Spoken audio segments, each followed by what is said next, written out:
পুরান ঢাকায় টিউশনি করাতে যে খুন হওয়া জগন্নাথ বিশ্ববিদ্যালয়ের মেধাবী শিক্ষার্থী ও ছাত্রদল কর্মী জুবাইদের হত্যা রহস্য নিয়ে বেরিয়ে আসছে আরো চাঞ্চল্যকর তথ্য। খুনি মাহির, তার বন্ধু এবং ওই ছাত্রী বর্ষার জবানবন্দি থেকে বেরিয়ে আসছে এসব তথ্য। জানা যায় ত্রিভুজ প্রেমের বলি হয়েছে জুবাইদ। বর্ষার সাথে মাহিরের 9 বছরের প্রেমের সম্পর্ক ছিল। বর্ষাকে যখন জুবাইদ পড়াতে আসে তখন সে জুবাইদকে পছন্দ করে এবং এক পর্যায়ে জুবাইদও তাকে পছন্দ করে, কিন্তু কিছুদিন পর আবার সে মাহিরের কাছে ফিরে যেতে চায়। তখনই বাধা হয়ে দাঁড়ায় জুবাইদ। জুবাইদ যখন বর্ষাকে মাহিরের কাছে যেতে না দেয় তখনই বর্ষা এবং মাহির দুজনে মিলে জুবাইদকে হত্যার পরিকল্পনা করে।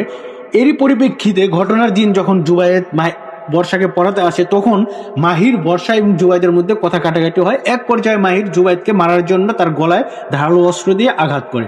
জুবাইদ যখন মাটিতে লুটিয়ে পড়ে তখন সে বাঁচার জন্য আকুতি করে। বর্ষা তখন জুবাইদকে বলে, তুমি যদি না মারো তাহলে আমি মাহিরের হব না। এর জন্য বরগুনায় রিফাত হত্যার যে ঘটনা, ঠিক এই ঘটনার পুনরাবৃত্তি ঘটিয়েছে বর্ষা।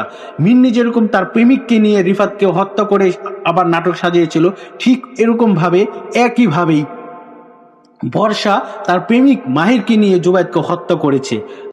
অন্যদিকে জগন্নাথ বিশ্ববিদ্যালয়ের শিক্ষার্থী, জুবাইদের সহপাঠীরা এবং ছাত্রদল কর্মীরা, জুবাইদের সহকর্মীরা জুবাইদের হত্যার বিচারের দাবিতে, জুবাইদকে যারা হত্যা করেছে, যারা এই হত্যার সাথে জড়িত, তাদেরকে দ্রুত আইনের আওতায় এনে বিচারের দাবিতে তারা মিছিল করে এবং তারা রাজপথে নেমে মশাল মিছিল করে যেন খুব দ্রুতভাবে তাদেরকে ধরে দৃষ্টান্তমূলক শাস্তির ব্যবস্থা করা হয়।